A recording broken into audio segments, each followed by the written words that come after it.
Welcome back, everyone. Thank you all. You've done amazing joining these. We always save the best for last. And in my opinion, there's nothing better in emPerform than our 9-box and the many ways that you can use it.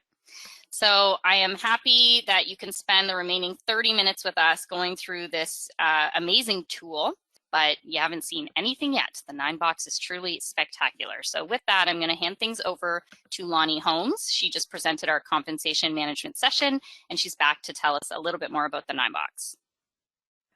All right, well, thank you again, Natalie. So yes, we're going to talk about our 9-box talent matrix, and I know everybody's probably thinking it's 3:30 in the afternoon, this is almost done.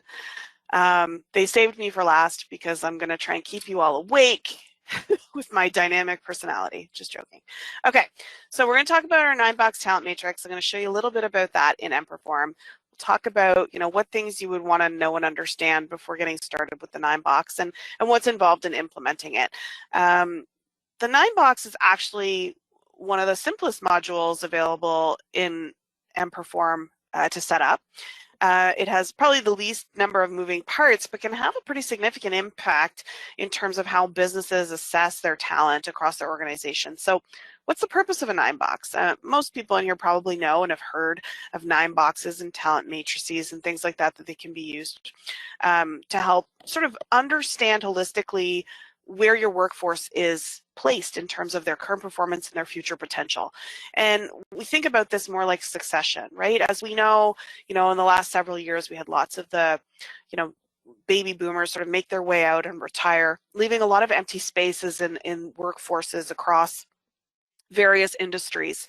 And we needed to understand what people do we have currently available in our organization to fill those roles? What are the potential to move up into some of those other roles that we see sort of becoming vacant?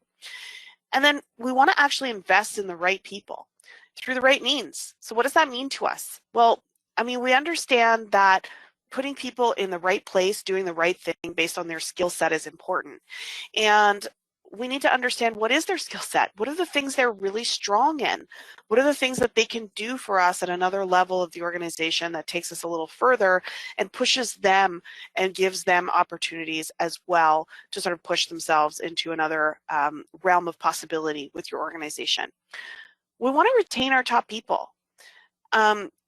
As we've gone through the last few years coming out of COVID, resource constraints have become a real thing for a lot of industries. There are a lot of people who opted to go back to school, start their own businesses, and do a lot of things coming out of COVID that have left a lot of empty vacancies in terms of roles.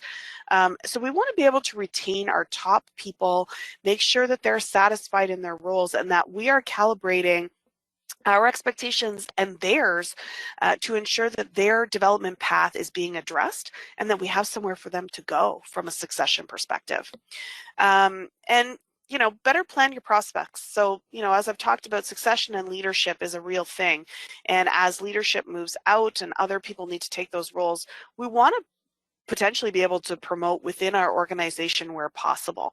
We want those opportunities to go to those people who have been loyal and tenured with our organization for a long period of time, rather than having to look outside the organization where possible. So that's kind of what we're looking to use the 9-box for.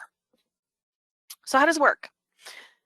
It's really quite simple. If you've ever seen a 9-box before, you are basically setting up or defining two pieces of criteria to measure, and that sits on an XY axis.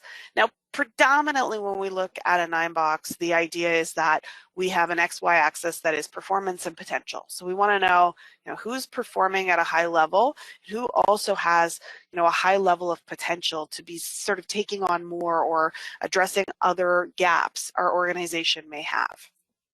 And we can source this information in our 9-box from two places in emPerform. Either your performance appraisals, which is the primary place most of our clients will source data from, but you can also use the e-survey tool that's available in emPerform as well. So we can create almost like a succession planning survey that we can present to your staff and use that as a source for understanding the potential side or even performance if you prefer, but I think the appraisal makes more sense. So I'm going to pop in here, and what you're seeing now is my 9-box. So the system automatically sort of creates this breakout of the grid. And what it's doing here is, as we talked about, this filtering to determine how do people fall into my 9 box based on their score. So when we look at performance, this is an easy one. We're going to be deriving this from our actual performance appraisal, and anybody who falls within the 0 to 30% score is going to be sitting on the lower end of our 9 box. Anybody who sits in that sort of 31 to 60% is going to be sitting in the middle part of our 9 box. Okay, and those who are sort of 70 and above are going to be sitting in the higher end of the performance of our 9 box. Okay, so that's sort of how the performance works. Potential works the same way. Now, I know a lot of questions come from our customers. How do you measure potential? And it is a very hard thing to measure. What we generally recommend is we use closed-ended questions to drive some scores, so to speak, around potential. So those types of things could be, when you're asking managers of respective employees that, does this person have leadership qualities or attributes?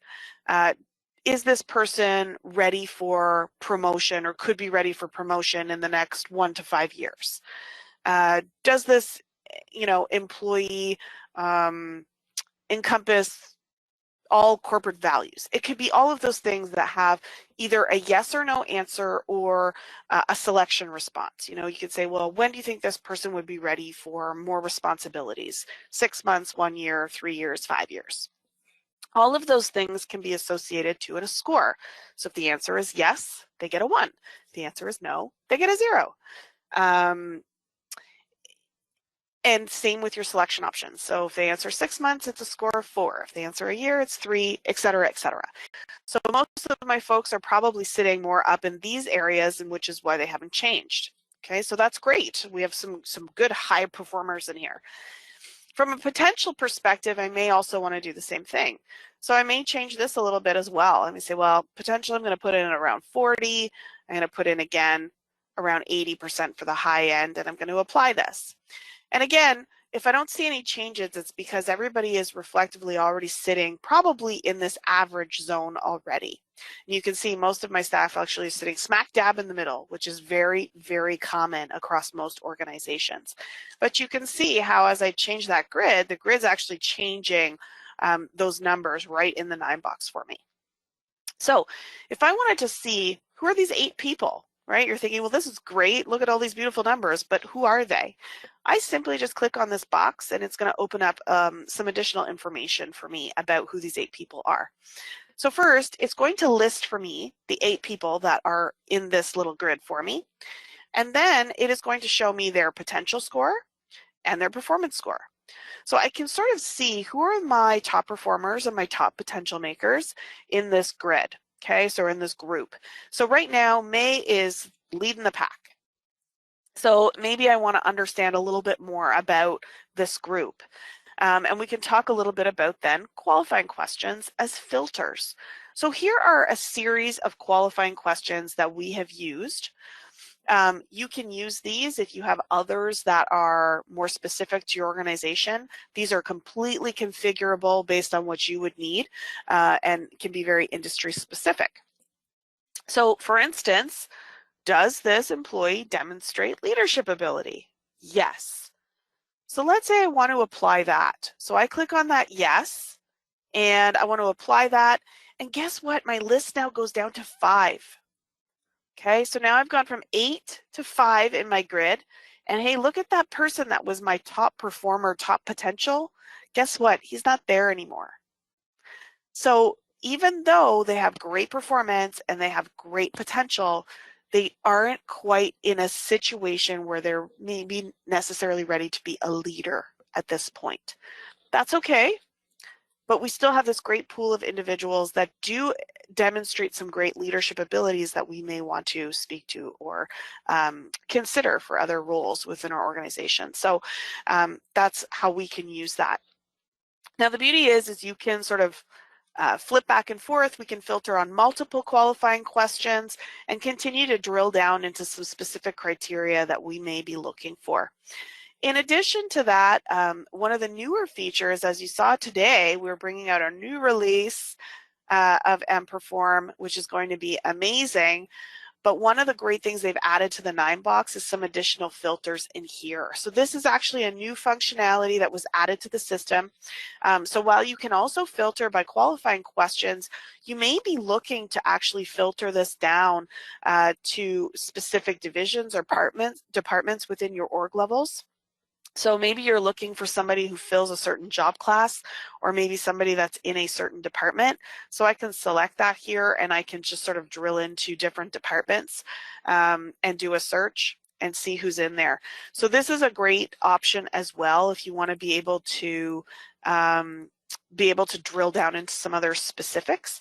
If there are employee attributes that you check in here as well, or that you add, you know, that's another thing you may want to filter on. Maybe we want to see what type of education people have. If you're tracking that as an employee attribute in the employee master, and you want to see anybody who has, you know, a bachelor's in a specific field, then I can do that and search it, and it'll show me those folks as well, because maybe there's a specific education requirement for something you may be looking for.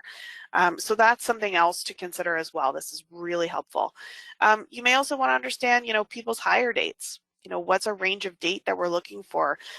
You know, maybe we're looking for somebody who's really tenured and has a lot of industry or organizational knowledge that maybe somebody just coming in the last couple of years wouldn't have.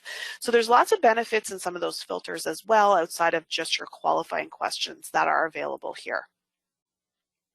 A lot of this can be exported into a flat file. So if there's things you want to be able to do with it in your own pivot tables, if you're comfortable using Excel and building your own pivot tables or dashboards in terms of you know, visuals that you may want to present to your executive team, you could certainly do that by exporting the data, and then you can build your own grids and pivot tables and charts that may break some of this down for you. I think that's pretty much it. You can also switch these around if you prefer it one way or the other. You can modify that. In terms of how this gets set up from the administration side, it's not overly complicated. We just need to determine, you know, what are your X and Y axis going to be, and where are you going to source that data from? So those are the two sort of important elements to consider there. So when we talk about that, right, what do we want to measure? Before we can go in and configure your 9-box, we need to determine what it is you want to measure and understand about your staff across the board. Where will this criteria be sourced from? So where do we want it to come from? Is it an appraisal? Is it a survey? Is it a combination of both? Are we having, you know, one element of performance coming from the appraisal and the other coming from a survey? That's entirely up to you, and you can split them one or the other, or you can do them both in the same source. It's entirely your choice. Who should have access to it, right? Who do we want to be able to see the 9-box? That's an important element as well. And then what are some of those qualifying questions that would be important for you to use when we're filtering out details as it relates to employees in that grid? You know, and here's something that I know a lot of people have done when they're using the 9-box is most of our clients will source this from the appraisal. It's simpler because you're not asking your staff to fill out another sort of document to get the information. So what a lot of our current customers that are using the 9-box do is they create a career planning section, so to speak, within the appraisal form that both employees and managers will fill out. And again, it's usually a series of, you know, closed-ended questions with some drop downs for selection, so it's very easy for them to populate and fill out. The beauty is that you can actually not only use those to source your score for potential, but you can use those exact same questions as your filters for qualifying. So it makes it actually simpler that if you're looking for somebody with a certain specific set of skills, and that's actually part of your scoring mechanism, to then be able to use those same questions and same content to qualify the details. So that's something to bear in mind as well, so that you're not having to sort of recreate different subsets of questions if you don't need to. If you want to be able to simply filter off of the questions that you're sourcing the data from, you can do that too. What's involved in implementing the 9-box? I'll be honest, not a whole heck of a lot. From a requirements gathering, you know, it's very minimal in terms of what we just talked about, figuring out what are your criteria, what are the sources, what are the qualifying questions, and who do you want to access it. Then we just configure it with you and train you on how to use it. Honestly, this particular tool is very, very simple. You probably could have this up and running, requirements gathered, configured, and trained probably in a day. So there's not a lot of moving parts to it, which actually makes it a very attractive piece because there's a lot of value you can add from it from very little effort. So the value proposition is very good there. So I'm going to turn it back over to Natalie to see if there are any questions in the panel about the Succession Manager. Absolutely, and there are some questions, and it's amazing. I said at the beginning of the presentation, the 9box is my favorite tool, and as Lonnie said, it's included. Your subscription price does not change if you want to use it for as many models as you'd like.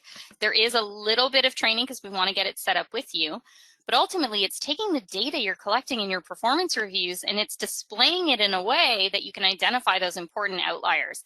And I know Lonnie showed you some examples, but we're seeing some very creative ways of using that 9box. If you can imagine comparing values against competencies, all of a sudden you have the fit over skill. There's just tons of ways you can use it. But let's kind of dig in because these questions are really good, Lonnie. So the first is, it's from Robin, and I know the answer, but it's worth confirming. And it's, can we lock the percentages so that the leaders viewing the 9box can't change them? So that's a good question. With the new version, I think you can.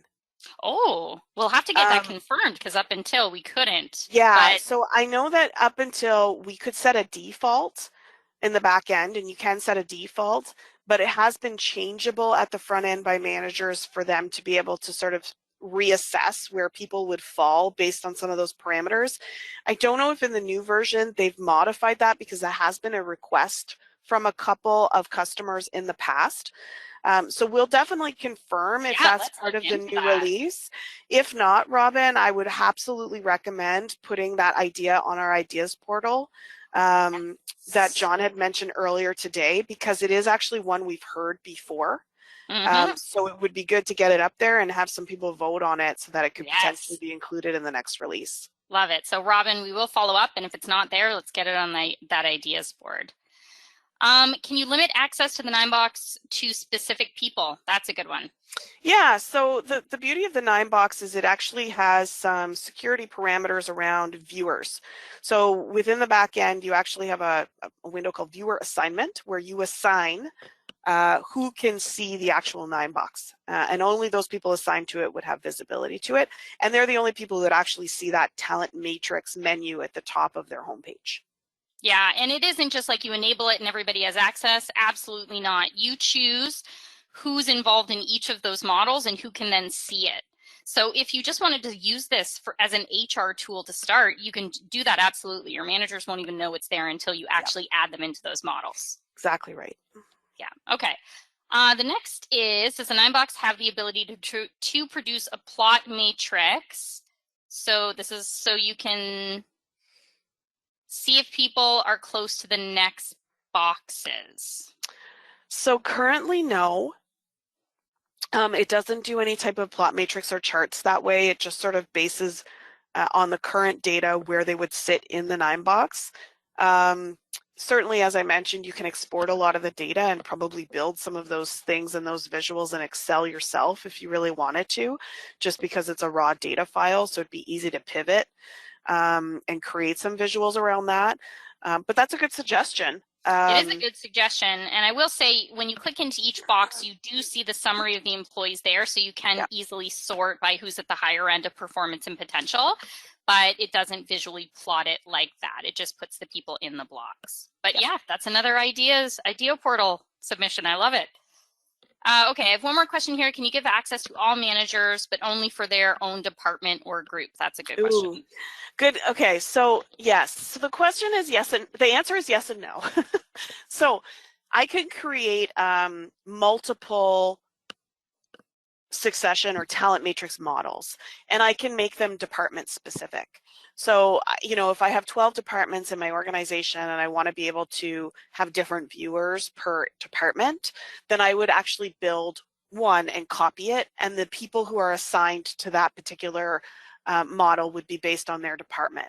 And then this way, whoever the viewers are would only be seeing the people that are assigned to that particular model. So it means you'd have more than one 9-box to measure.